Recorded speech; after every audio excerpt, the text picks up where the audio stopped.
Atlante, bonjour. Bonjour. Il paraîtrait que l'entreprise permet aux individus de s'épanouir. Et vous, qu'en pensez-vous?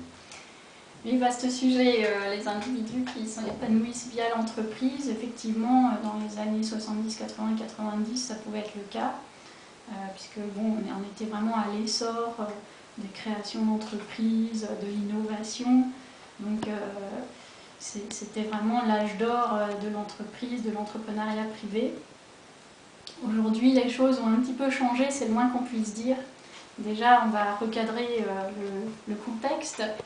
Actuellement, nous sommes dans ce qu'on appelle le marasme économique, donc on est à 1000 chômeurs supplémentaires par mois en France, ce qui est absolument catastrophique. Les impôts augmentent effroyablement, tant pour les particuliers, qu'ils soient précaires ou pas d'ailleurs, que pour les entreprises. Donc tout le monde est littéralement compressé, c'est ce qui s'appelle l'austérité, tout simplement.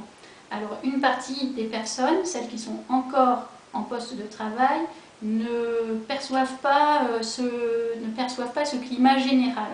Enfin, tout du moins le perçoivent-elles, mais à titre individuel, c'est-à-dire ça se caractérise pour elles par la peur du chômage. Alors on pourrait croire que le chômage de masse, tous ces gens, tous ces jeunes qui ne trouvent pas de travail, à leur mesure, hein, sachant qu'il y a énormément de jeunes diplômés en France qui ont un bon niveau intellectuel et qui se retrouvent sur le carreau à faire la queue devant les entreprises ou à être à des postes sous-employés, hein, c'est-à-dire à bac 0, vous avez les bac plus 5, vous avez des caissiers, bac plus 4, c'est régulier, enfin voilà, ce genre de choses.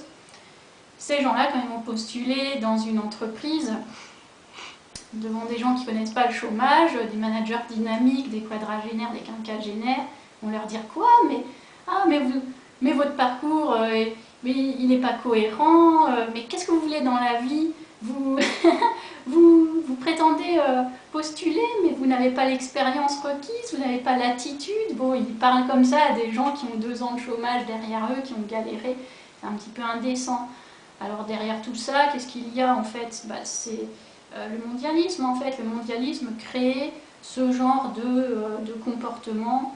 Il n'y a absolument aucune espèce de solidarité dans la population française actuellement.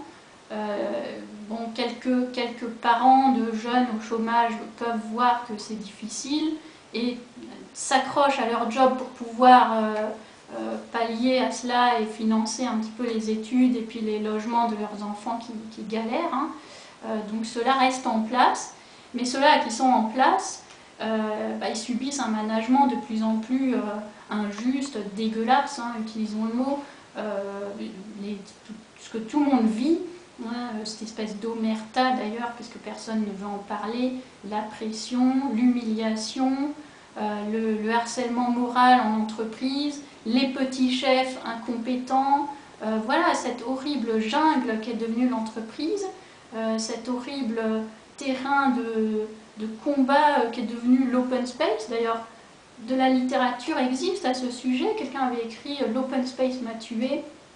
Il y a des articles qu'on commence à voir un peu partout avec la notion de job à la con, c'est-à-dire un poste, une tâche, vous êtes à un poste hyper cloisonné, mais vous êtes quand même cadre, mais vous êtes placardisé, vous ne servez à rien, vous finissez dépressif. D'ailleurs, les taux d'abstention, les taux d'absentéisme sont extrêmement explosent.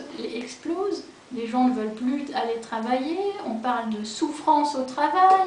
Enfin, mais qu'est-ce que c'est que ça? Qu'est-ce que c'est que ce pays où on ne veut plus embaucher, on regarde le jeune comme un boulet, comme un ennemi littéralement, et puis où on traite ses employés comme de la merde. Moi j'utilise le terme, il n'y a pas de raison de s'en priver. En fait, on ne considère même plus que l'employé c'est un collaborateur, c'est quelqu'un avec qui on travaille au quotidien, 8 heures par jour minimum. Pourquoi en est-on arrivé là? Tout ça, c'est une fois de plus, comme je le disais, c'est le mondialisme, c'est monter les gens les uns contre les autres en permanence, c'est faire monter les gens qui ne sont pas forcément les plus compétents, qui n'ont pas forcément les meilleures valeurs. Et voilà, non, donc pour répondre clairement à la question, non, on ne s'épanouit plus au travail. Le travail, c'est redevenu du prolétariat, on va travailler pour avoir un salaire, hein, et puis c'est tout, puis d'essayer d'être le maximum tranquille à la maison, hein, voilà, de rentrer tôt et d'avoir des sous pour payer la voiture, les études et puis les impôts surtout. Hein, on consacre quand même en tout, hein, sur toutes les taxes et impositions, je vois, on est le deuxième pays le plus taxé au monde, enfin c'est épouvantable.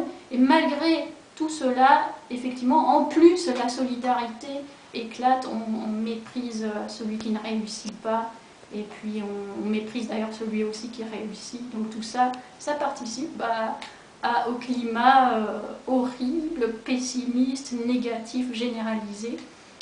Donc certains disent « barrez-vous ». Oui, je comprends qu'il y en ait qui se barrent, oui, effectivement. Je vais peut-être y penser aussi d'ailleurs. Mais bon, il y a peut-être encore un peu quelque chose à faire, politiquement du moins. Merci.